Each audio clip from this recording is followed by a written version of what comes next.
a very warm welcome to this masterclass on the extreme weather phenomena. This masterclass is brought to you by Founding Fuel in partnership with Climate Trends, our partner for this session. The good news is that business is acutely aware of the threat of extreme weather events. This is evident from the Global Risk Report of 2024 World Economic Forum, where 66% of business ranked extreme weather as most likely to present a material crisis on a global scale in 2024. But the concern, the bad news, is that most firms are still using tools and data from a different decade to address this risk. Call for action really is, I'm taking away, is at 4 levels. At an enterprise level, to integrate climate risk management into strategy and decision making. It's not an independent piece.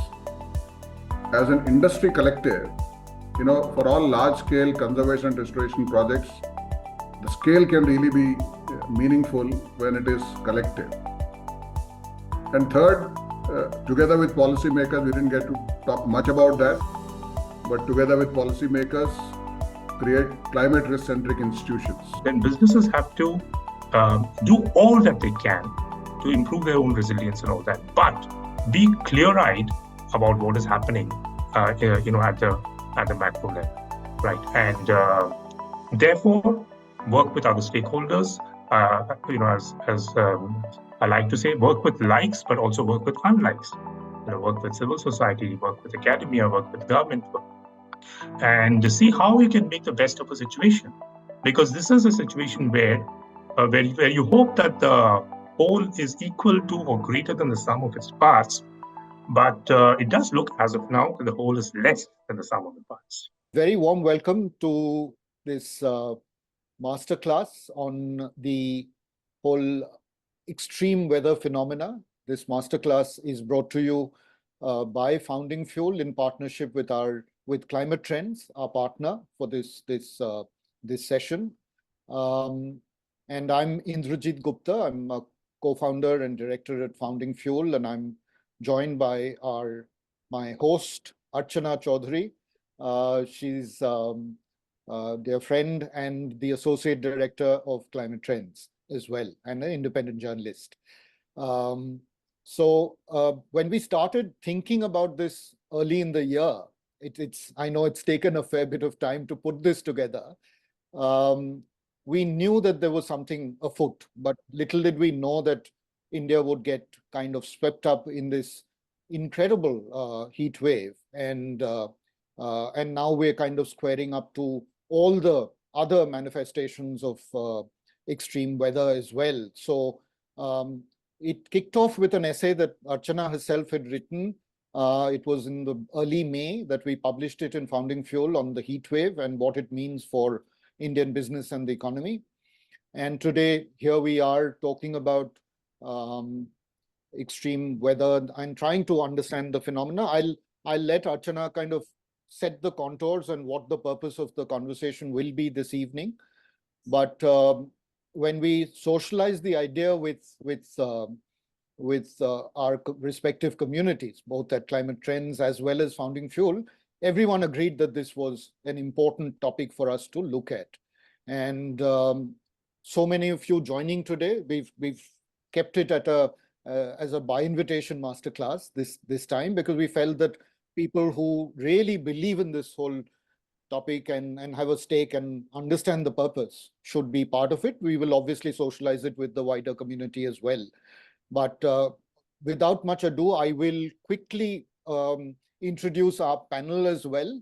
I'm going to dispense with long introductions, honestly, because you have their detailed profiles, and to save time, I will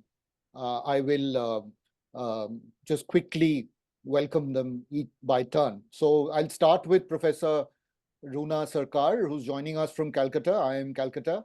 Dr. Sarkar, welcome to this session. Thank you. You've, of course, done a lot of work on economics and its relationship with climate change, which we'll, I guess, listen to. I'll come to Shiv, Mr. Shiv Kumar from ITC, who's based in Hyderabad and is a very well-known figure for the founding fuel community. Certainly, he's written for us and appeared in quite a few of our sessions. So welcome, Shiv. We're very keen to hear Thanks, what you have to say. and hello, everyone. Yeah. So your particular pet area, which is agri, has lots of, I think, things going on. So we'd love to hear more. And finally, Mr. Narayan from Wipro, Global Head of Sustainability at Wipro. Again, a stalwart in this space, and lovely to have you. You've been associated with the sustainability journey at Wipro from the very beginning. And there's a lot that we're hoping to learn and listen to. So that's where it is. So I'd like to now hand over to Archana to set the contours and the context. Sure. Thank you so much, IG. And welcome, everyone. And a big thank you to our speakers. Thank you for making the time. We're waiting for Dr. Janamani to join us. And it's important that we have this conversation. When we first began discussing the idea of bringing everyone together to talk about this. The idea was to do this because it's not often that we are able to have a conversation that brings together such important players in the climate change space. Corporates are going to be amongst those who they're already impacted by the changes on the ground. And this is it's a rapidly changing, rapidly evolving situation. And so we wanted to bring together voices that matter in the same room to speak freely about what is actually happening and where things are headed. So to understand basically the risk that climate change poses to the Indian economy. And we've seen this for the last 2 years. In the last 2 years, it's become amply clear that this threat is of an unprecedented proportion. The heat waves that singed vast swaths of India. We've seen recorded temperatures, especially night temperatures, rise by more than 6 degrees above normal. And it happened in 2022. 2024 was much worse. And from what the scientists tell us, this is going to get it's going to get worse. So there is a need to talk about this. There is a need to see how we can prepare better our society, our economy, and to see how the rising heat and the water scarcity that it is causing. In some places, the other impacts that are happening, because rising heat in one time of the year is causing heavy rains at another and flooding. And so there's simultaneous problems which are affecting crop yields, they're affecting water supply, they're affecting livelihoods, there's severe health impacts.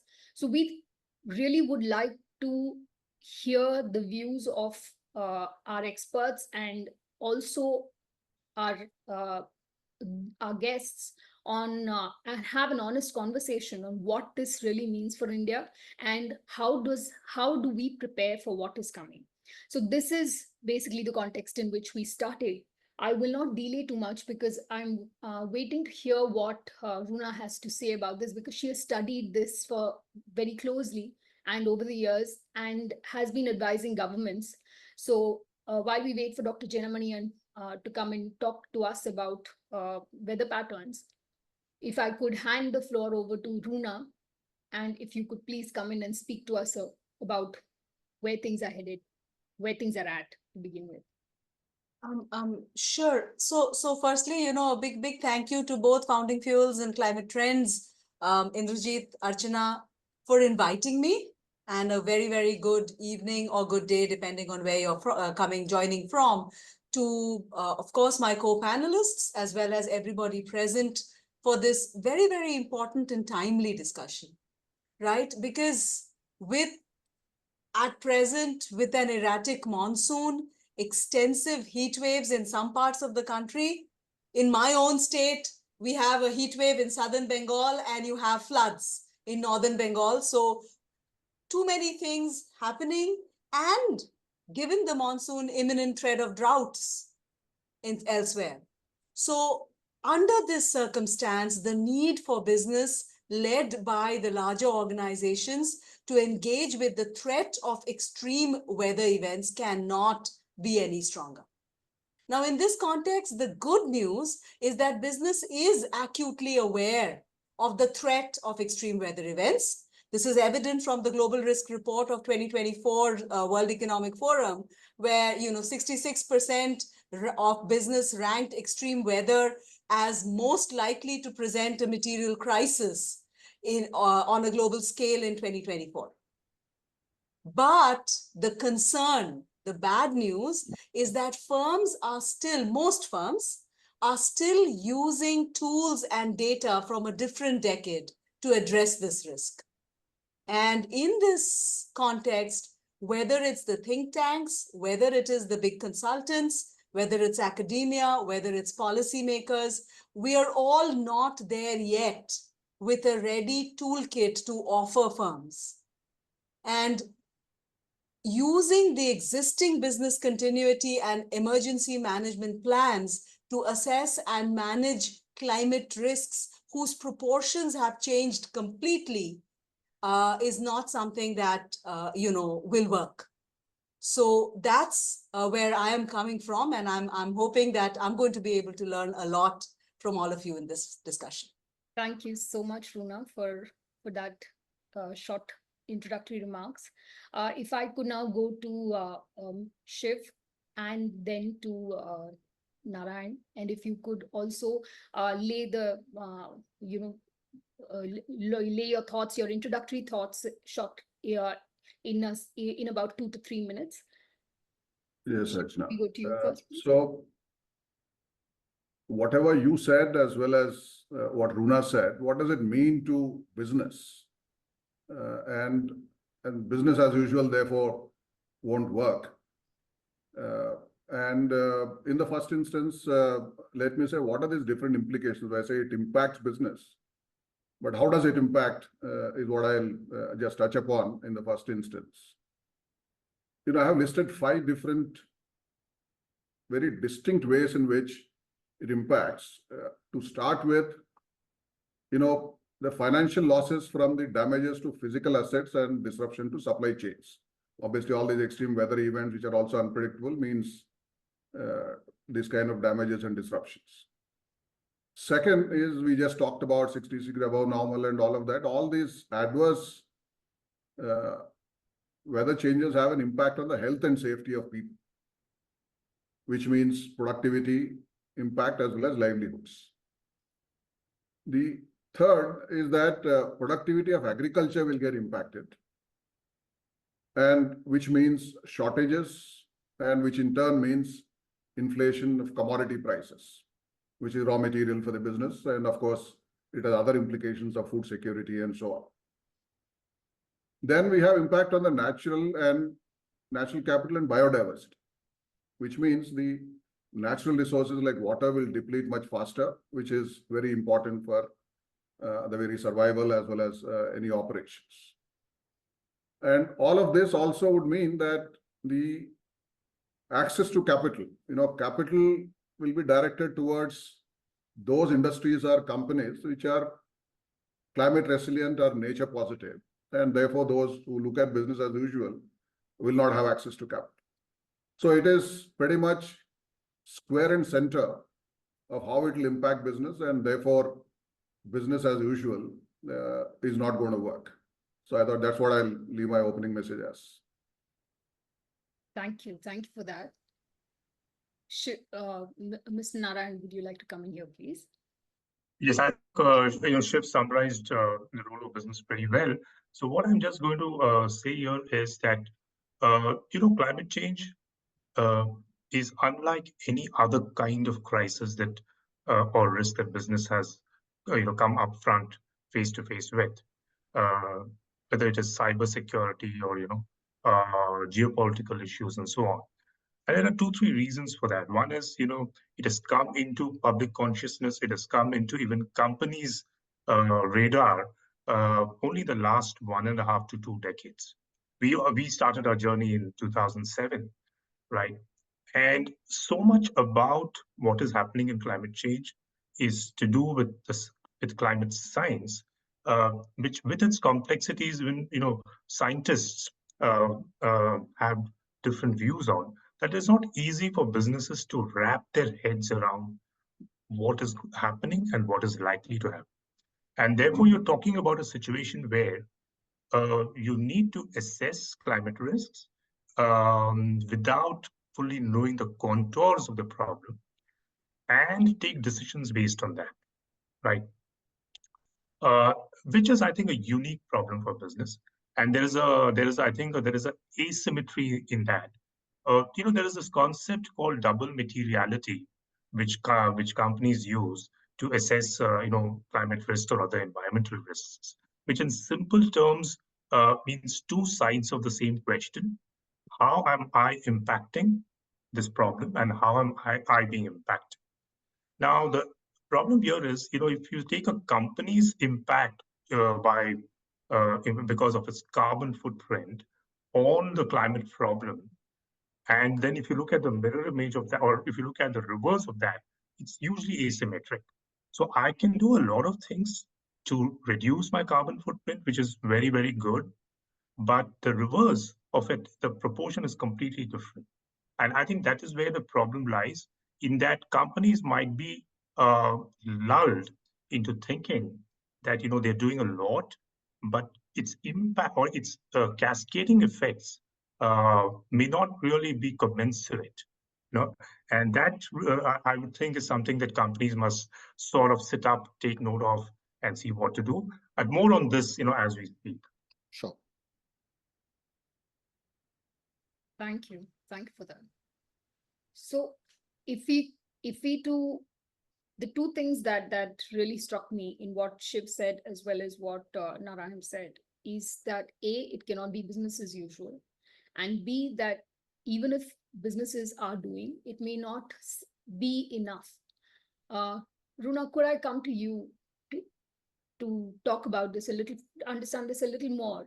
Would it be fair to say then that this extreme weather patterns that we're seeing, they pose such a reset moment that in a way, Indian businesses, is this a reset moment for Indian businesses? Do you think that there is a need for a new playbook altogether? Can decarbonizing supply chains and transition to clean fuel by industries play a bigger role? And how can businesses do that? Sure. So, if it's okay with you, just to set the premise for the discussion, if we could quickly have a presentation, just to tell you where I'm coming from. Now, if we look at the IPCC deliberations and so on, the concern, we can move to the next slide. So if we look at the IPCC deliberations, etc., we talk about a 1.5 degrees or a 2-degree world, right? But in reality, what business is seeing, and this is from a recent IPCC report, this was voiced in Berlin day before yesterday, where they voiced high confidence that unless countries step up their efforts to cut greenhouse gas emissions, the planet will be on average 2.5 to 3.5 degrees centigrade warmer by the end of the century. All right, so that's where I'm coming from. Now, the point is, even if we stop business as usual today and start working on reducing our greenhouse gas, the point is we are definitely going to breach the 1.5 degrees and maybe come back to under 1.5. So whichever way you look at it, for the next couple of decades, extreme weather is here to stay. Now, between 1970 and 2009, the number of annual extreme weather events have increased 5 times. In this context, India accounts for a large proportion of the losses from extreme weather events. We are among the most vulnerable countries because of our size, because of our lack of resilience, and because of where we are located, right? All things coupled together. And we may account for 34 million of the 80 million global job losses by 2030. This is World Bank data. If we just look at the year of 2019 for estimations, we lost about 69 billion US dollars due to climate related events, which is close to, if you will, the loss over the previous decade from 1998 to 2017. So what you lost in a decade, you're now losing in a year. Floods affected, now just to say how widespread this is, floods affected 14 states, 2019, causing displacement of 1.8 million people, over 1,800 deaths. You only know that these are underreported numbers. 12 million people affected by intense rainfall in the monsoons in 2019. Economic loss just from that being of the order of $10 billion, right? So this is just to tell you where I am coming from and why business shouldn't be looking at the rosy picture of 1.5 to 2 degrees, because you are facing the reality here and now. You're not facing, what could be in the long term and so on. So going forward then, if this is where we are coming from, then what does it mean in terms of extreme events? If we move to the next slide, this just tells you that for different levels of temperature, where the next one, yes. If the increase is of plus 1.5, an increase of plus 2, an increase of plus 4, what does that mean in terms of extreme temperatures? Currently, what we are observing in the country, and that also it's not technically this, because we haven't really breached the 1.5 degrees mark for a sustained period of time. But even with what we've done, you can see that we are looking at temperatures increasing on an average by over 1.9 degrees. And you can see the confidence limits put in here, that you're going to have 2.4 times more drought, the probability of drought, 1.5 times more extreme rainfall patterns, too much of heavy rain, cloudbursts, and so on. And, again, I'm from the part of the country where tropical cyclones are a nightmare. So over 10% an increase of tropical cyclones. And you can see how the climate-related events are just going to keep going up. And what I would urge business to do, and I'm not doing this from the point of view of scaring you, but from the point of view of risk preparedness, is actually ask you to look at the last column here, which is the plus 4 degrees with the lower confidence limits. And that would tell you what one would expect in terms of climate events going forward. And let's now look at the next slide, which talks about what the macroeconomic impacts would be. And, Shivakumar kind of referred to some of this, where he said, well, what if extreme weather causes a decrease in agricultural productivity? The impact would be that consumption would fall, increased risks of flooding for residential property, which means you'd spend in the wrong places, investments would fall because you wouldn't know what is the right place to invest in. So from the demand side, demand would shrink drastically. From the supply side also, you wouldn't have enough labor. You know that with extreme heat, you're not going to have people working outside. So loss of hours worked, tremendous shortages, your damages in physical asset stock would be drastic.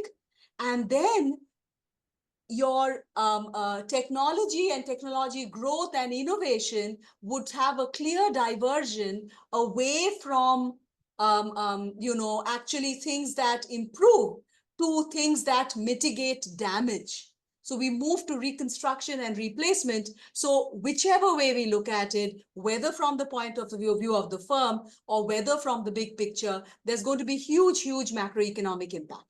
So now if we look at it from the point of view of the firm, so we move to the next slide, which talks about what do each of these extreme weather patterns cause. Well, a tropical cyclone would mean a frequency of extreme winds, massive downpours, huge decline in economic activity, displacement of labor, asset damage, investment premia shocks. So, the things that we've talked about before, but just to summarize in some sense, it's business continuity at risk, it's cash flows at risk, it's people's health, both for physical health as well as climate anxiety and mental health, and hence their productivity, right? At risk, your ability to innovate at risk, your availability of capital at risk. So, and the same story holds whether it's for droughts, whether it's for floods, whether it's for heat waves, and so on. And in this context, the industries that will be affected the most would be, of course, agriculture. And I'm very glad that we have ITC here to talk about it, because it's an industry, or some of its businesses are directly related to agriculture. But the construction industry will be in deep trouble because there's so much of outdoor work involved. We've been developing certain districts in the country from the point of view of tourism. But who in the wide world now would go to Uttarakhand where temperatures are at 40 plus degrees? So tourism would suffer. And of course, when we look at utilities, water supply, electric supply, all of these would be in real trouble. So moving on then to the next slide, what could be done? Typically, the types of impacts that we understand well and are looking at are related to supply chain disruptions and the business disruptions, right? To some extent, thanks to the BRSR, thanks to our understanding of big brands, at least the larger companies are looking at these problems from the reputation and branding angle as well. What we are not looking at hard, in enough detail yet is the concern for infrastructure and the damage that is going to be caused to physical assets as a result. So in terms of what we are doing right, well, we are doing a fantastic job of decarbonizing, a good job. I will not say fantastic, but a good enough job and a good enough focus on trying to bring in decarbonization, both within a firm and across the supply chains. So we are using clean fuel, we are decarbonizing, which is great.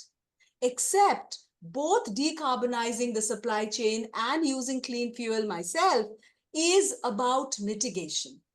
Now, which would mean that when I do this, the impact of this on overall climate events is a matter of a couple of decades at least. And even for me within the firm to attract investments and to see change as a result of this, we are talking of a lag of 10 years, right? So this is not something, this is important. This must be done. I am not de-emphasizing it, but this is not enough. So then we look at what other short-term measures. And we are definitely, looking at the IMD, which is trying and giving us better and better weather forecasts. We are using, a lot of AI for better predictions or better understanding my supply chain. I'm actually now creating a visibility of my supply chain, working on it, doing little bits of work in there. I'm also working quite hard on creating the right kind of insurance instruments. As a company, we've created this whole idea of parametric insurance, right? Where instead of, of a company coming and having to assess the damage that has been caused because of a climate event, and the insurance payments kick off, or the relief kicks off whenever a certain parameter, say a temperature parameter or a humidity parameter or a rainfall index, is breached. So there are ways in which for the short term, we are actually doing something good. But in the long term, if we want insurance to work, we'll have to do much more. But I'll come back to that in a minute. What we are not doing as companies is investing enough in resilience. And, part of it, part of the blame goes to business schools like mine, where we've talked about efficiency, we've talked about just in time, we've said the public sector has redundancy, do not bring in redundancy, focus, have your supply chain well managed, and so on. Today, what's important is exactly the opposite. Need to decentralize, need to bring in large amounts of redundancy into your system. We need to bring in much more advanced forecasting, especially with respect to energy generation. You need to bring in decentralization of energy generation in a very big way. It's important also to build a lot of community and so on. So before I actually, stop with the slides, I want to bring your attention to this one particular paper by Pelly et al. These are people in the IMF. And interestingly, none of the people in this who've done this work are actually Indians. But what they estimated was that between 95 and 2006, cyclones destroyed 2.2% of the firm's fixed assets, and sales dropped around by 3.1% on average in India. All right. Of course, they do also say that within 6 months, a lot of this rebounded. But what happened was that firms started investing in better industries. So which meant that in some industries, investments fell. Right. And of course, this is only what was happening with respect to large firms. And most of you are representing large firms. But we have to be cognizant that a large part of Indian industry is not in this session right now. Right. So this, to answer your question, so that's okay. Thank you. So we are done with the presentation part, if I will. But Archana, to answer your specific question then, indeed, a reset is absolutely essential. Right? And that reset is essential primarily because it's not about addressing risks the way, we do, the risk management committee of a board does. It's about gaining the visibility to see till the end of my supply chain, and also realizing that it's not just my supply chain. I have to look at the associated events and try and work around it. I also have to realize that the more geographically dispersed I am, sometimes I don't get the information about to what extent extreme damage is affecting me, because one firm essentially balances out the other. And that India is a country where we can have drought and floods at the same time. So, we do need to completely change the way we look at things. But I'm very glad that we've actually started this discussion. But I will say that we do have a very, very long way to go. We have a lot to learn. And in some senses, I believe that academia is a little behind in this race. And industry is doing much more. And it'll be really good if we can actually partner with industry and understand where they are going, and hopefully convey some of this to our own students. That was terrific, Bruna. You kind of unpacked at multiple levels the kind of risks that and the reset moment that we spoke about right at the beginning of your talk, and you brought it to life. I don't think we could have, this is indeed a very big wake-up call for all of us here in this room. I just wanted to explore a little deeper in terms of the point you were making about how businesses need to start identifying and measuring risks, keeping in mind how the landscape is changing. Do you want to kind of talk a little about that before we kind of move ahead to the next section? Sure. So, the Department of Science and Technology has created a vulnerability index, right? In fact, the CEW has also worked on that report. But, what it has not been able, so there is some idea about the extent to which different regions are vulnerable. Now, what perhaps has to be done at the level of industry bodies is to look sectorally at different industries and try and create vulnerability indices for each of them, right? And why do we need to do that? Because when we do that, we get a feel of understanding what kind of capital expenditures, not operational expenditure, but capital expenditures are required to, make your physical assets resilient. And relocation is an option, but very often relocation is not an option because it's not just one region that is vulnerable. Clearly, the coast is. But if the coast is vulnerable, then the central part of the country is vulnerable to a heat wave, right? So there are different types of vulnerability. So being able to make that assessment, being able to figure out the financial outlays, and recognizing that the financial outlays are high, but those financial outlays could lead to future benefits, which otherwise would be costs because of extreme weather patterns. So doing that math, doing that cost benefit analysis in terms of risk assessment becomes very important. Now, once one does that, what that helps in is in ensuring that you have a way of addressing extreme weather damage so that it's not all on the downside.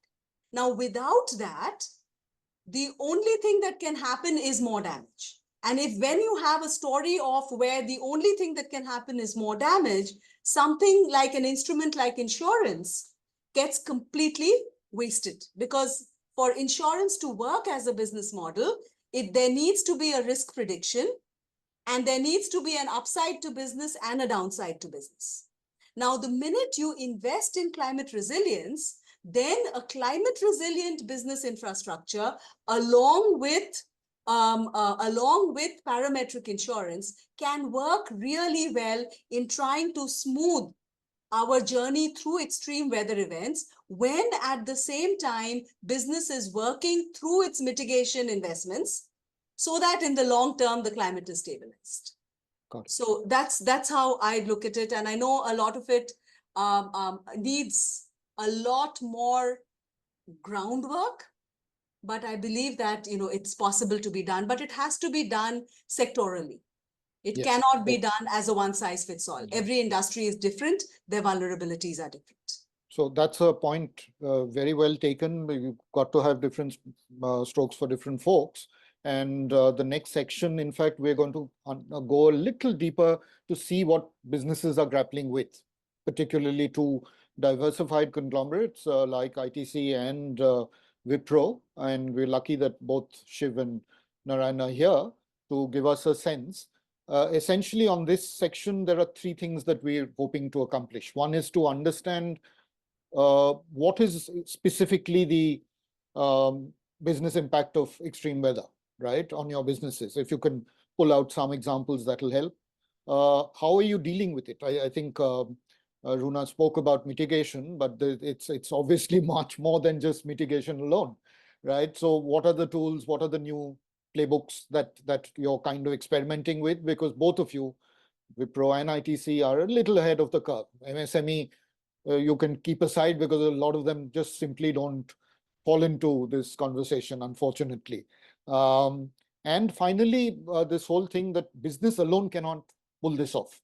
You need to work in tandem with other stakeholders, right? Whether it's government, whether it's academia, whether it's regulators. So we'll try and understand that. But I'll go to Shiv, you first, and then to Narayan. If you could talk about some of the specific impacts of extreme weather patterns on ITC's businesses. If you could describe a couple to start with, the key ones, with some examples that would bring it alive for us. Shiv.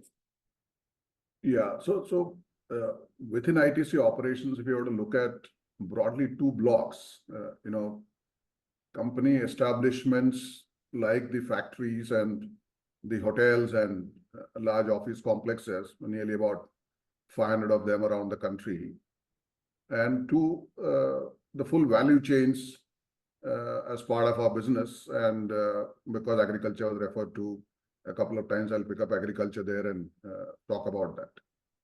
So within the company establishments, obviously, when you're spread around the country, you will have these establishments in zones which are flood prone, zones which are water scarce, or maybe both flood prone as well as water scarce at different points of time in the year, as also pretty much everything which is impacted by the heat wave in the more recent times. So they obviously get impacted.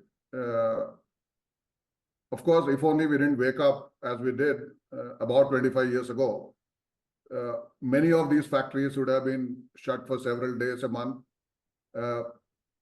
because of floods in the flooding period and so on. As you said, some further ahead of the curve, and the sustainability work, be it mitigation work or adaptation work or the resilience building, started in the mid-90s, and consequently, the scale of work is pretty large. If you look at decarbonization, nearly over 6 million tons of carbon dioxide equivalent is what is done, because over a million acres of afforestation work which happens. Or for our own operations, from an energy perspective, over 200 megawatts of power is renewable because of wind, or solar that we have set up, and almost as much is in the pipeline, and so on. But on the agricultural value chain, despite a fair amount of effort, because much of that is open to sky, there is continued impact. If you look at, for example, untimely rains, when rains should not have come in, obviously too much of rain or too little of rain, or rain at the wrong time, all of them impact the crops. So if there is rain in the month of March, just before wheat is harvested or potato is harvested, you would have yields getting impacted, as happened in 23-24, both the years, or fungus developing in potato, or the stability of sugars is not so good. So that kind of impact on the value chain, and therefore in turn impacting quality of the produce, unless you are really selective in terms of what you're doing, or costs going up. Or rising temperatures, as it happens in April, and we have seen a lot more of it in April and May this year, as in the last year as well. It impacts, again, if you look at grain, you'll have shriveled grain, and obviously yield impact exists. So all of these are the areas which have implications on how do you deliver quality output at the other end, as also managing your costs and ensuring that your supply chain is full. And therefore, the various tools that one uses are very similar to the earlier inside boundary effort that one has talked about. Very similarly, work happens here. And I'll talk about some of that also. But these are the kind of impacts that one would deal with when you get down to specifically what happens at the micro level out of all these macro things that we talked about. Sure. Narayan, I'll come to you. Do you want to kind of pick out a couple of examples from your stable of businesses that best illustrate what we are going through? Absolutely. Let me start by saying that, ours is, of course, a services industry, and services is different in many ways from manufacturing, from mining, but services also is differentiated. So hospitality and healthcare in services is very different, in its characteristics, and therefore in its response and adaptation to climate change, when compared to, let's say, IT services or e-commerce, for that matter. Because IT services is, in our case at least, largely urban-centric. Most of our operations are in cities. Many of them are in coastal cities like Kolkata, Chennai, and so on. We did try to do a granular risk mapping exercise about 5-6 years back. And when we started doing that, when we do have risk reports that are there, at a country level or at a state level. But if I want to understand risks at a city level or at a ward level within the city, you don't have those templates to guide you. So we did make an attempt at that, along with IIT Delhi's Climate Modeling Center and another organization. I think what we realized is that while you can get more and more granular, at the end of the day, the changes in the climate patterns, they beat you, the unpredictability in it. So, for example, September 2022, the city of Bangalore had this very high intensity rainfall over a period of 24 to 36 hours, which all our cities now have, that complete asymmetry in the intensity patterns. So what happened as a result of that was it did not affect all parts of the city similarly. So some wards or some micro geographies were affected much more, depending on their hydrogeology, where they were situated, their stormwater infrastructure, and so on, right? So then, one realizes, therefore, that you have to marry whatever is the state of the art in climate risk assessment with a whole host of, let's say, uh, uh, urban parameters to understand how your location or where you are could be at risk. And that, I think, we are not there yet in terms of a systemic understanding, right? Now, that is, we are relatively more fortunate in a sense, and especially accelerated by the COVID pandemic, is that we can do a lot of our work in uh, without working in office necessarily. But that is assuming that the digital infrastructure uh, works reliably. And even that cannot be taken for granted. We all know that last year, the Google Cloud and I think the Microsoft Cloud infrastructure in London, the Google, it had to shut down for more than 24 hours because of extreme heat in Europe last summer, or maybe the summer before that. So therefore, one cannot even take digital infrastructure for granted, right? But if I were to go to other services industry like hospitality or healthcare, where physical presence is required, you have to be there at the hospital or at the hotel or wherever you are. So if you have an high intensity flooding event and you cannot go there, it is lost business, it is lost revenues and so on, right? So I think going back to what companies are doing, I think the larger companies, as Professor Sarkar said, and she was articulated so well, I think we are all doing prima facie a lot of things. Wipro, for example, is 75% renewable energy. We have a target of 100% renewable energy by 2030. We are already 75%. We have lots to show on, let's say, our building efficiency, our absolute energy consumption, which has halved in the last 10 years, and so on. So those are good stories. And we also, a lot of industry sectors now have the flip side of it in terms of what they can offer customers. So IT services companies today have a whole portfolio of sustainability solutions that they can offer to customers. We all know that automobile companies, while uh, uh, improving their efficiency and reducing the carbon footprint of their factory, can also help the customers reduce their own footprint through electric mobility, right?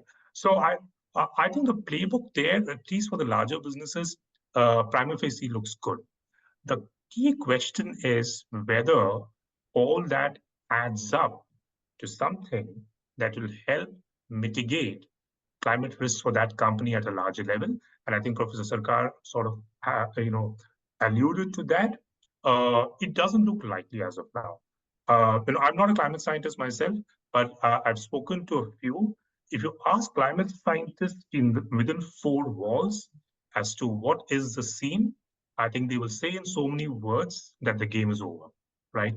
And you need to really adapt. You need to adapt. Okay.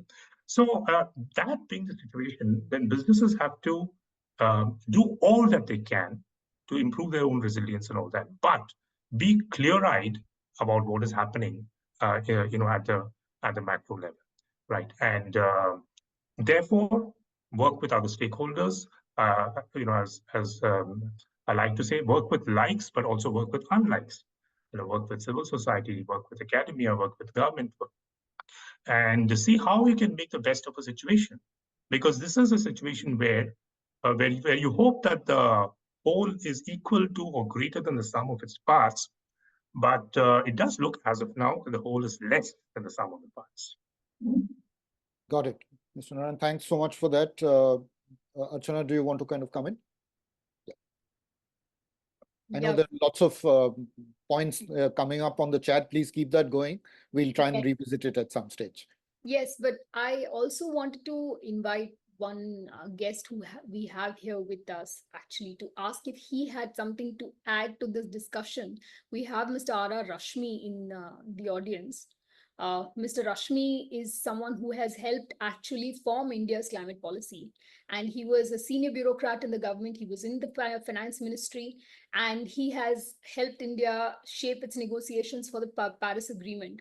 So I'm very keen to, before I go back to Shiv and to Mr. Narayan or Runa, I thought it would be nice to hear a little bit on what the government thinking on this has been, because we're seeing very interesting reactions in the chat. And Mr. Rashmi, if you could quickly take 3-4 minutes to address some of the things that, and from how the government is seeing it, the view from Delhi, so to speak. Okay, thank you, Archana, for your kind words. I'm no longer in the government, so I cannot hold any brief for the policy recommendations or suggestions which you may be expecting on this. So, I was listening very attentively to the remarks that were being made. It's quite clear that we have the transition risks are being addressed by many corporates. It's the physical risks of climate that are not being addressed. And that is what we need to be concerned with. I think that is the title of your session. What is it that the business can do to make an effective response to the physical risks which are emerging, which are extremely urgent? And there is absolutely no doubt. There is enough data, there is enough scientific evidence now available. So I fully agree with Runa Sarkar's statement that business has not invested enough in resilience. And that is what we need to do. That's a warning signal that the businesses must wake up to the call of the nature, that the nature is getting damaged, and therefore they will, whatever investments they will make, they will have to make an account for the damages which is being caused to the natural resources or the natural system.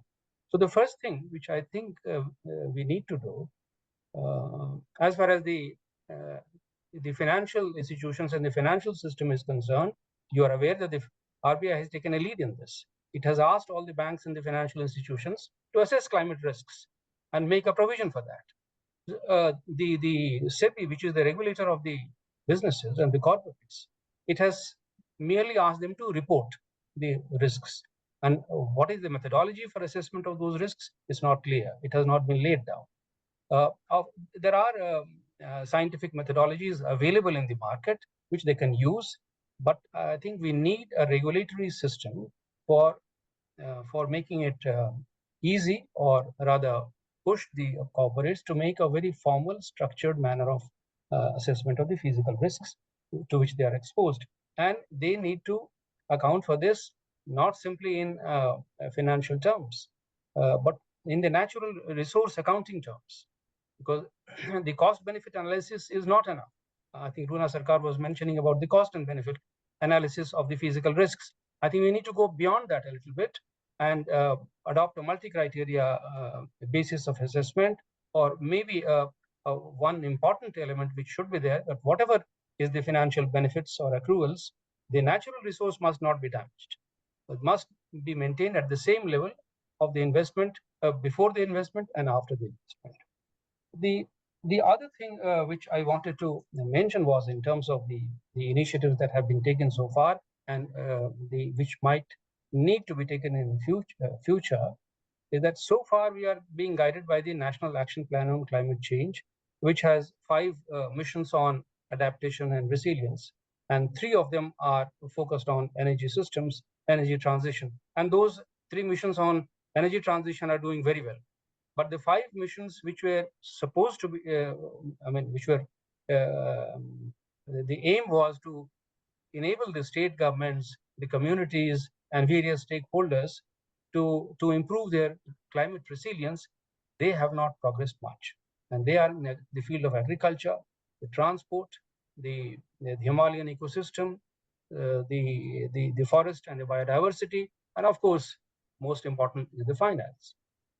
So what is it that we can do to enable the communities, the state governments, the various players at different regional levels, including the corporates, to create a financial ecosystem for addressing these risks? Currently, no one is geared to this. Nobody pays for it, for the natural damages, and nor does one take this into account in its product profiling or the financial accruals. So there is a need for creating an adequate financial either incentive or a regulatory push towards this area. I'm not sure as to how we can do this, but one possible way is to create a system in which we pay the communities for the ecosystem restoration or the ecosystem benefits which they generate. And the corporates can take part in that. The state governments have already been, there have been many suggestions by the policymakers to enable the state governments to come up with this kind of a regulatory and financial system where they can support the communities in addressing the physical risks, but there is no fund, there is no resources. The government doesn't have enough resources of its own. It has to divert resources from its ongoing programs for this kind of effort. So we need to generate resources, create a financial ecosystem where we pay for the natural benefit or ecosystem benefits which the communities generate, and businesses must participate in that. I think I'll stop here at this moment, and I look forward to any comments. Sure. There were a couple of issues that I think were pending in the earlier section that Shiv and Narayan wanted to dive into. Since agri came up quite a few times, Shiv, would you like to kind of focus on how you're dealing with some of the impacts of adverse weather patterns on agri, and what are you doing inside? What's the new playbook, if there is one already? Yeah. The thinking in terms of playbook, probably there are three segments to it, three ways to tackle three different things that we do. One is what guides the research and development, and second is what guides the on-ground practices by the farmers, and third is what I generally call as some no-regret options. The first is, while IPCC worked on the long-term scenarios until the end of the century, across the world, many agencies worked on underlying decadal forecast models. So we use AI to use those decadal forecast models for micro zones, similar somewhat homogeneous micro agroclimatic zones, to forecast for 20, 30, 40, 50, 60, and so on, as to what are the likely weather events in terms of your temperatures and the extreme rainfalls and all the extreme weather that has impact on the crops, and map them with the different phenological stages of the crops. So if there is heat, what is good for one crop that is being harvested could be bad for another crop which is getting planted at that point of time, and so on for rain and wind and all of these different factors. So at different phenological stages, what is the impact of different events, and what is the micro-regional forecast for this over multiple decades? And that forecasts are what are then used to guide the research, that how should we be breeding our different varieties of seeds. Conventionally, one had just look at drought resilient seed, because drought was the only thing that we knew as extreme weather event. Today, excess rain, long-term rain, many other things are there. And therefore, how do you guide the breeding programs is an important factor which comes out of this analysis. In the days when we didn't have AI as strong, this was not possible. Today, this is possible, and that's how the R&D is guided. That's the part one. The part two is the short-term forecast.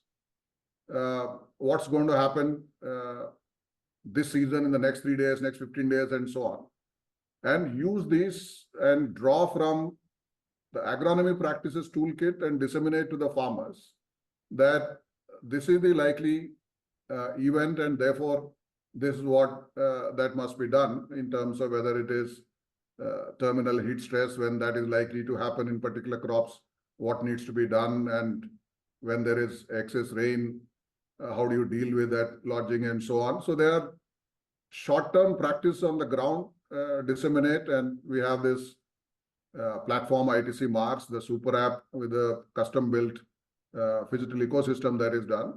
That is what is then used to disseminate to the farmers. That is the short-term action on the ground, because action has to be taken by the individual farmers growing different crops as what makes sense to them. So it is not just communicating what needs to be done, but how it makes sense. What are the economic implications? The trade-off needs to be pretty clear in terms of whether it is the quality or productivity and so on.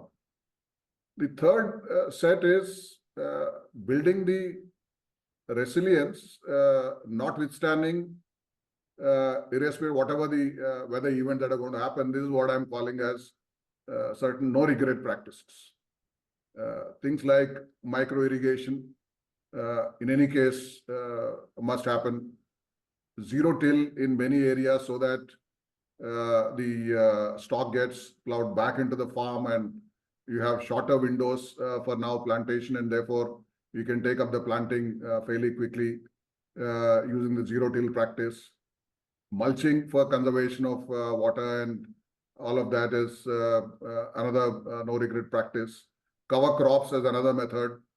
So all of these are practices which get also popularized as no regret options, in addition to these long-term and short-term guiding factors.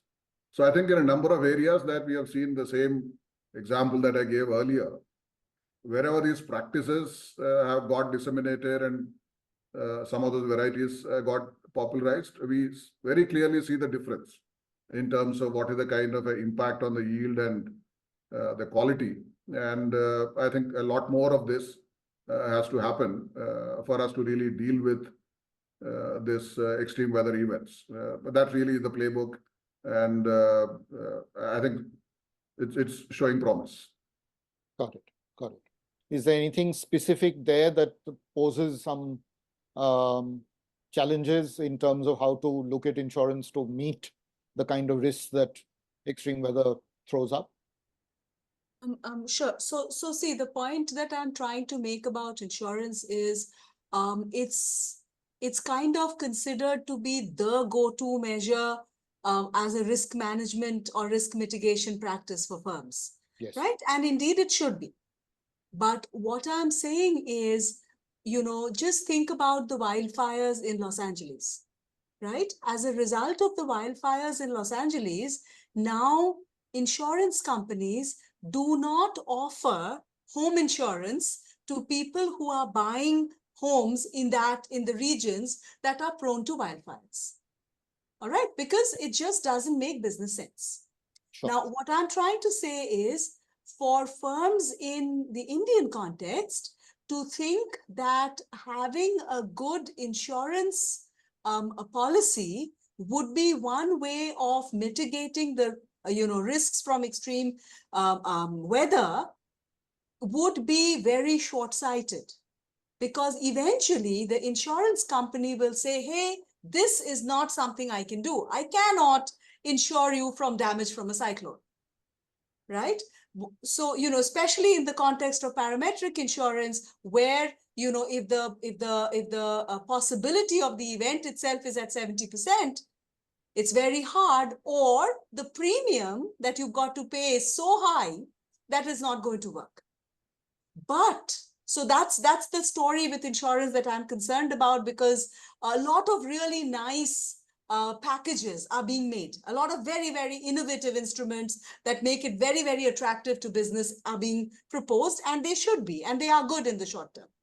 But if we want this to last in the long term, then what we need is industry as a whole to become more resilient, so that it is resistant to shocks, or the kind of damages are limited, and then those limited payouts can be made by insurance. So what I'm saying is even insurance entities have to work, and regulators for that matter, have to work along with industries to create specific safeguards to keep keep those mechanisms ticking and working. And indeed, it's a very, very important mechanism because it solves the short-term cash flow problem very, very quickly. And I know that cash flow is not a problem for Wipro ITC, but it's a problem for most companies.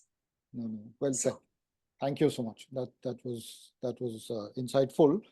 Deven, can I come to you? We wanted to kind of surface what different industries are going through. We've discussed agri, we've discussed tech as well, but Deven represents the integrated logistics industry, and they're confronted with a set of decisions which are quite interesting and complex at the same time. Deven, you want to just present 2 examples from your experience, more recent ones? Thank you, IG, and hi everyone.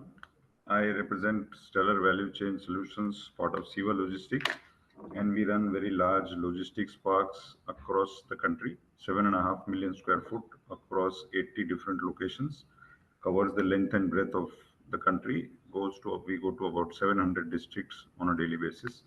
So on 14th of June, very specifically, I opened the newspaper. It says Heatwave more than double of normal this year, IMD data. And half an hour later in my office, I got a panic call from Chandigarh, Rajpura district. We run a very large facility, temperature controlled, square foot is about 50,000. 50,000 is ambient. And the temperature stress had got to the cargo, very valuable cargo inside of approximately 8 to 10 crores was at risk, because the cooling capacity that we had forecast till then was not equipped to handle sustained 20 days plus temperatures of those types. The facility was just designed last year, and therefore I had to do panic calls and rush capacities. So I rushed a set of technicians, my project team, and they flew in 4 hours and started building extra capacity, because we were also told that there are a few more days in the next 15 days where this will go up to 50 degrees, and therefore we had to build.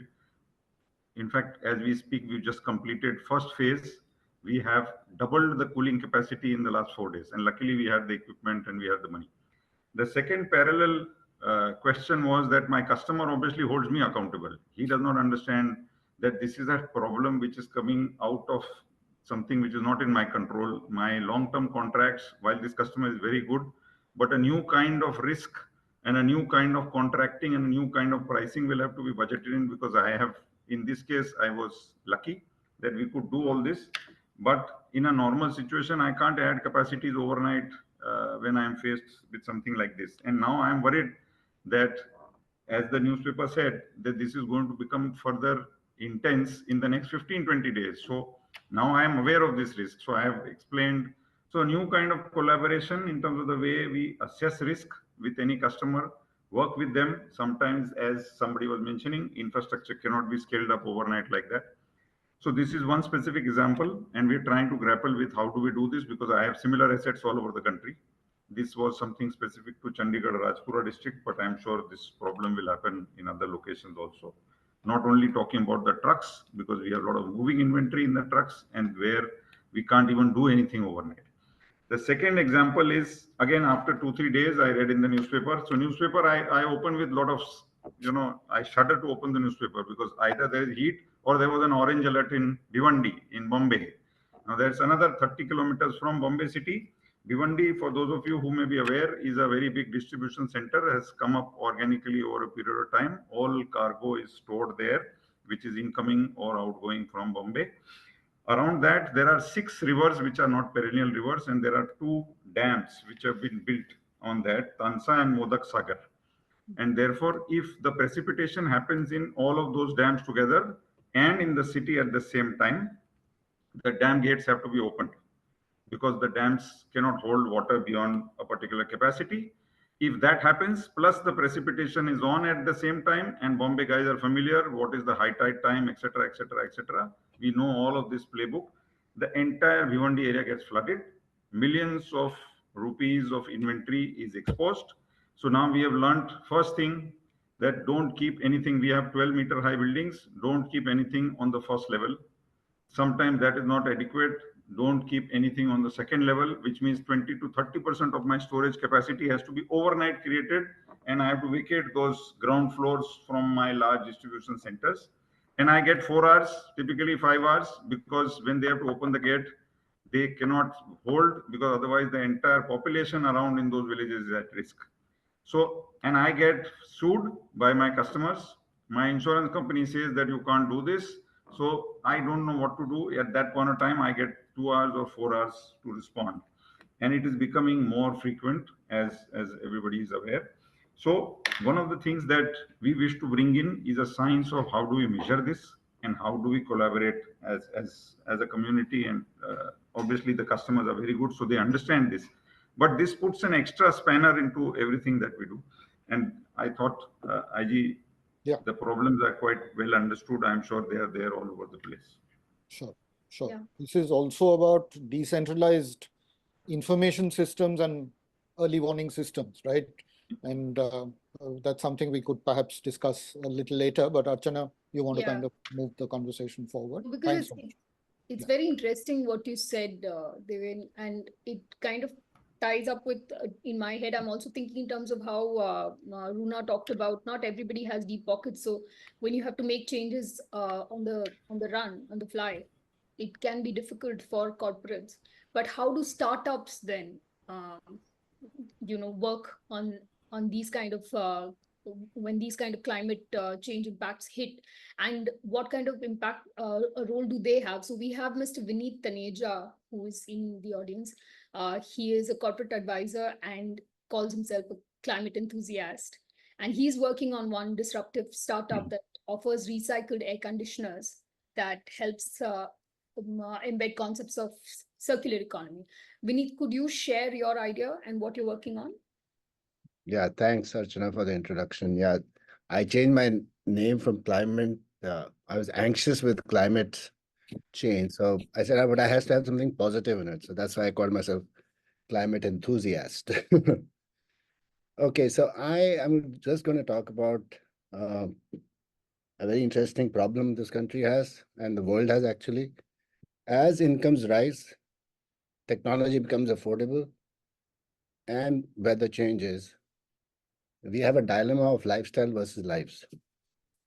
And the AC category in particular is seeing a boom because of the 3 factors I just talked about. Now, because the category is growing at 20%, unfortunately, the industry, which is already very fragmented, is not doing enough to make sure that we are as energy efficient as we should be, as far as the product is concerned. If you look at data, by 2030, or till 2030 at least, 10 ACs will be installed every second in the world. And guess how many of them will be in India? 3. So 30% of new air conditioning equipment of the world is going to be installed in India. However, because of the factors that we talked about, which is fragmented market, low innovation, etc., the industry continues to sell very low energy efficient ACs, largely because it's undifferentiated and because consumers are very price conscious. In this dilemma, there's a lot of work happening in the area of how do we take control of the asset. And a very interesting company based out of Bombay is now looking at saying, I'm going to take charge of this asset and offer cooling as a service, which is give 5-star ACs, whereas the industry is largely selling 3-star and 1-star ACs, and make sure that the main proposition is energy efficiency. That's all I wanted to share. Got it. Got it. That's interesting. Thank you. Indeed. Sh- that actually is very interesting also because of heat increases in cooling demand. And we've seen a serious rise in cooling demand across cities, and we in Delhi especially have seen that. And the impact that that it's having on people, that is something that we haven't really spoken about yet. Can I invite Mr. Satish Can I Pradhan? just add one point, Archana? Oh, sure. So the dilemma that the other dilemma that the industry and the world faces is that while people keep putting ACs on, Yeah. it is estimated that as high as 0.5 degrees out of the 2.5 degrees that Runa talked about could be just coming from cooling equipment Yeah. across the That's True. right. It AC is so power. significant Yeah. that I think as an industry, we talk about risk management, I think, but we also need to look at fundamental disruptions in the way we do things. And without that, I don't think we will be getting to the solution mode that's required to bring that 2.5 down to 1.5. True. And to some of the industry leaders here, I do believe with my experience of looking at lots of incumbents with large businesses, I think the disruption tends to come from outside. And I think the startup ecosystem, I think, is woken up to that opportunity. So we are looking at it from a risk point of view. They're looking at it from a opportunity point of view. And I think therein lies maybe a very big lever that we need to drive while we look at insurance and risk, etc., of our existing businesses. So the disruption in the way we do business, and that's why I love this startups idea, which is saying, I'm going to give you energy efficiency because the industry is not driving it hard enough. Yeah. Thanks. Thank you. So if I could bring in Mr. Satish Pradhan here, who's a former head of HR at Tata Group, if he could talk a little bit about people, because ultimately this cooling demand is for people, and it is now occupational health work. It's a risk across the board, especially given that the rising temperatures trend is going to continue. Mr. Pradhan, would you like to come in and say something, please? You're on mute, sir. Satish, you'll have to unmute. Yeah. Takes a bit of a minute. Thank you very much for having me here, IG and Archana. And I want to applaud in some measure Professor Sarkar's backdrop that she created, which really jumped from being a backdrop to grab us by our throats. My only nudge would be maybe the canines should have been out to draw blood rather than to just caress our faces. And the reason I say that is not as criticism. I think having been in industry for 40 years, seen quite a bit of the way we begin to think and begin to, make statements like business as usual is not business as usual. And that's another kind of business as usual. We've been saying this for the last 40 years. So, it's a kind of mindset challenge that Professor Sarkar talked about. We use words like what got us here won't get us there. And yet, in many ways, we are doing what got us here only. And we use words like mitigate and adapt. I think we are missing the point. And partly, I'm not blaming Dr. Sarkar. I'm just saying we need to put more decibel levels and sharpness behind that. This is very different. I'm not walking around with a placard on my chest saying, the end is near. But it is.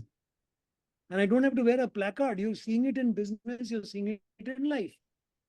Having made that whinging kind of noise, let me bring down two dimensions I'd like to focus on. I think one which has been talked about is in passing. Perhaps we've demonstrated a nodding acquaintance with that area, which is the environment. And the second is the people.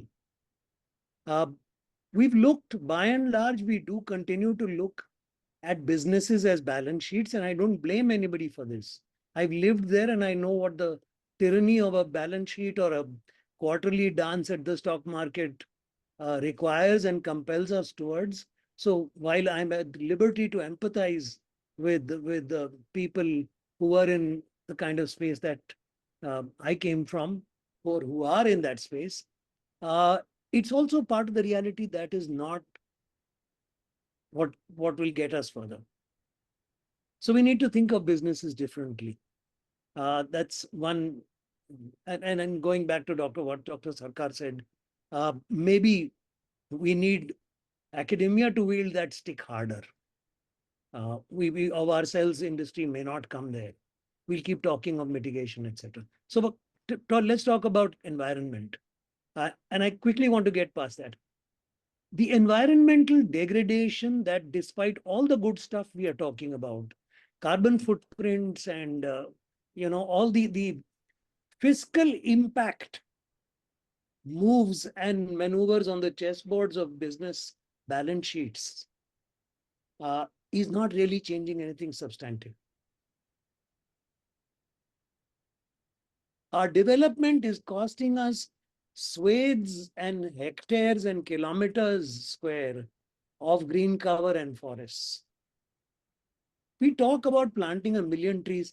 Do we know? And we all know this. We're not, I mean, people like Shiv Kumar sir, with due respect and apologies, we know a tree that is being cut down today in Pune, which is a 27-year-old people tree, is being replaced with a sapling of a non-indigenous ficus in some place where God knows how many days it will survive.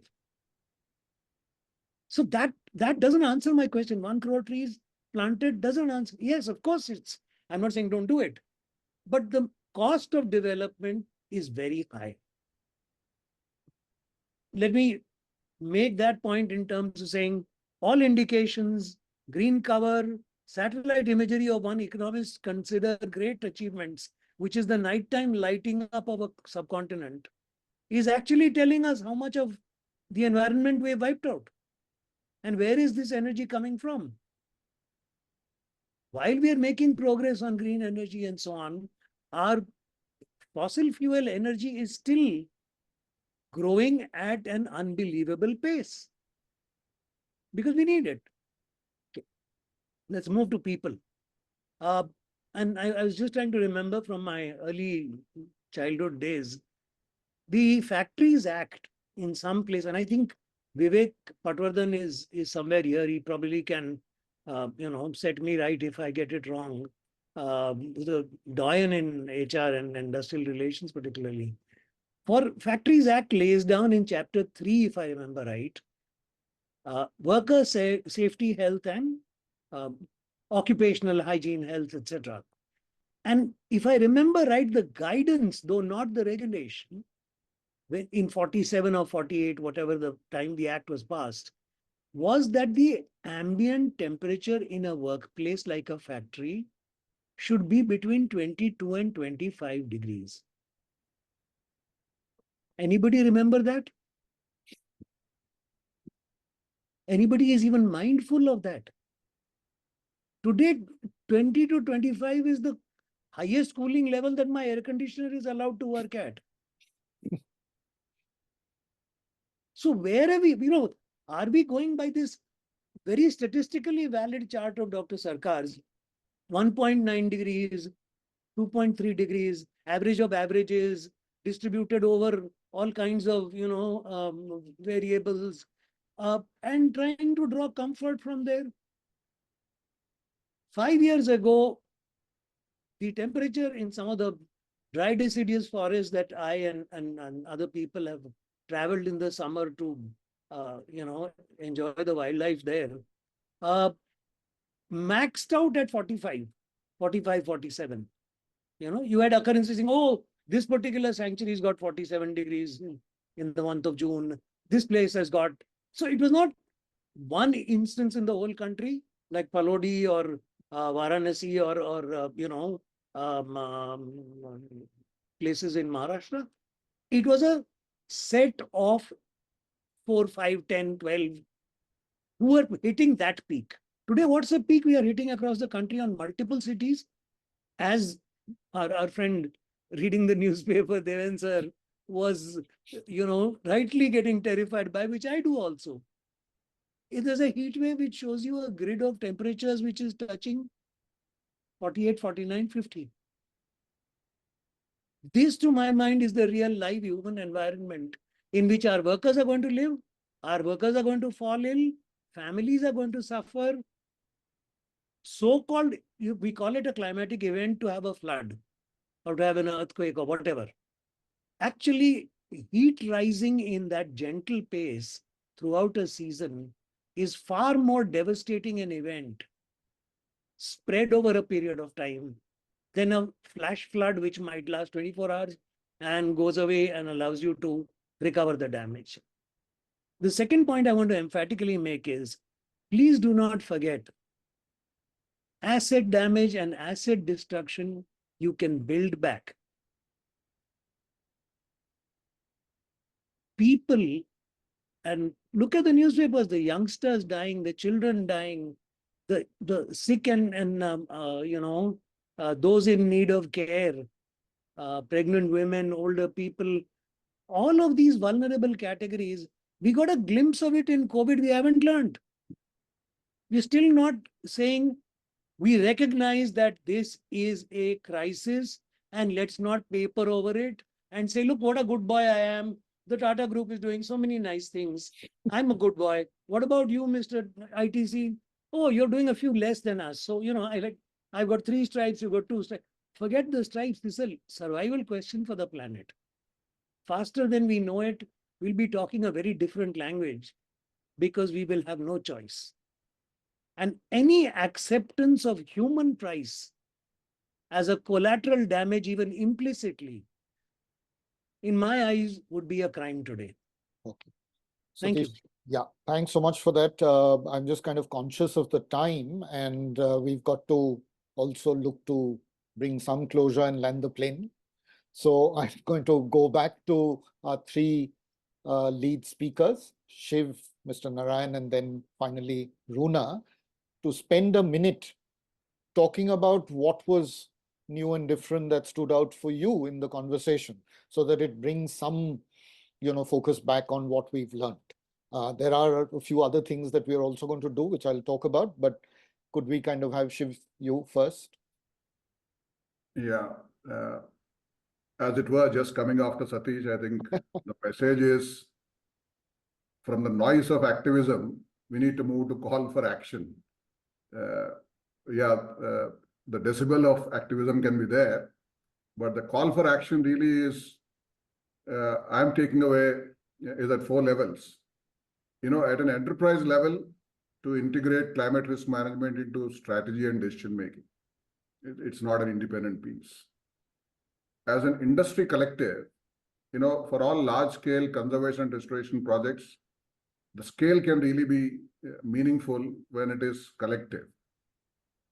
And third, together with policymakers, we didn't get to talk much about that, but together with policymakers, create climate risk-centric institutions. Some of that came in the chat boxes. And lastly, another comment which also came in the chat boxes, how do we translate all of this also into action at an individual level? Again, if this call for activism needs to shift to action, which again, another comment which came in from the chat box to say that, what does it mean at my individual level? Yeah, we have a mission life given by the Prime Minister, but what else? How do we translate? I think these 4 I really see as call for action and taking away from India. Thank you. Terrific, Shiv. That was very nicely put. Narayan? I think there are very,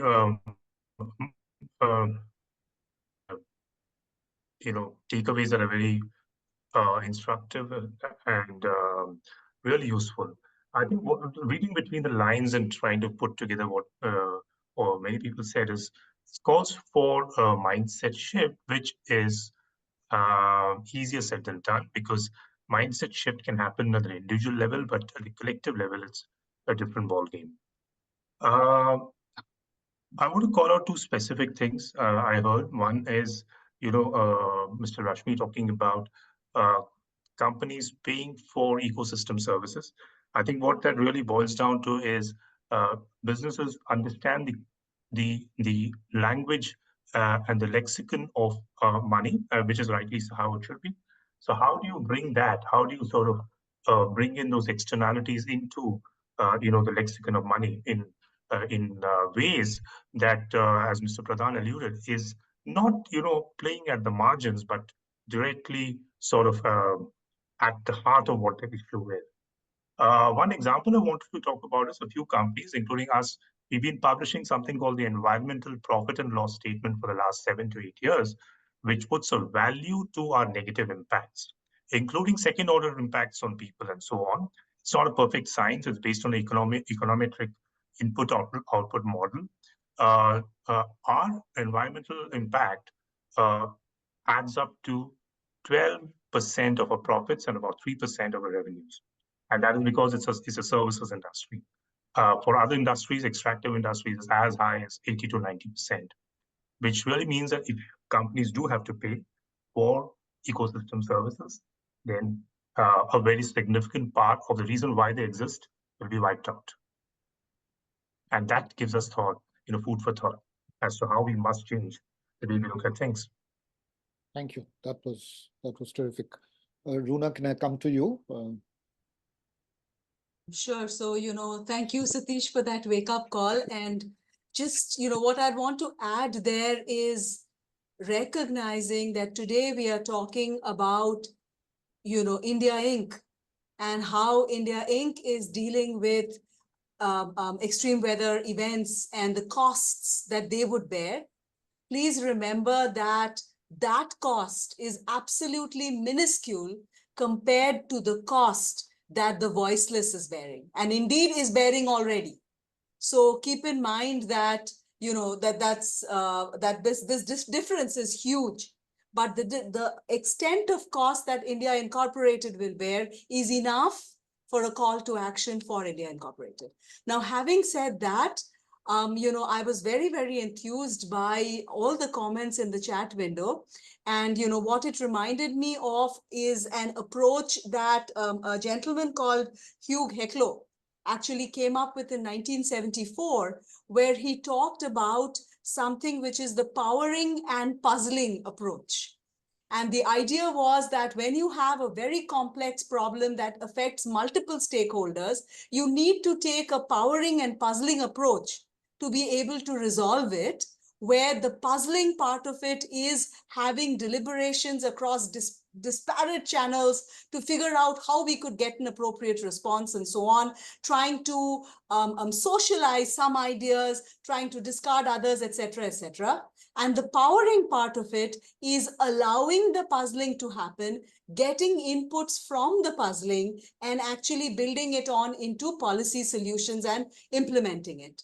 So I think from that point of view, I think today was about puzzling, and we've done a lot of puzzling. And I do hope that going forward, the powering part takes over and something happens, because otherwise, you're absolutely correct. This plane is going to crash. Right. Yes, let's hope that it doesn't. But to essentially push this conversation forward, because it doesn't end with a 90-minute masterclass, we tend to try and kind of encourage people to reflect and try and kind of think a little harder about what they've heard.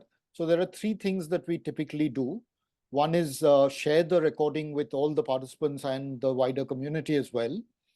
We also do a handcrafted 10-minute summary, because people don't have a lot of time at their disposal. This is something that my colleague Shweta Basrao does with great impact every time.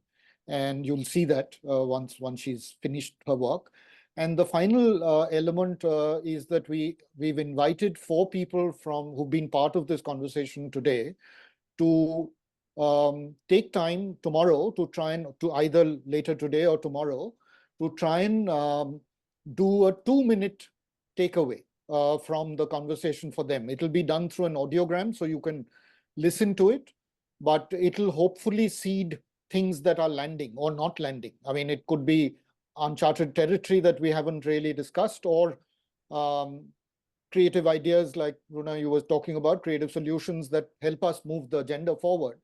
So Minakshi Menon, who's very much active on the chat, Vineet Taneja, who you've heard, Devi Goenka as well, another stalwart, and Kavya Singhal. We've requested each of them to share their perspectives through these audiograms, which we'll, I think, share very shortly, maybe early next week.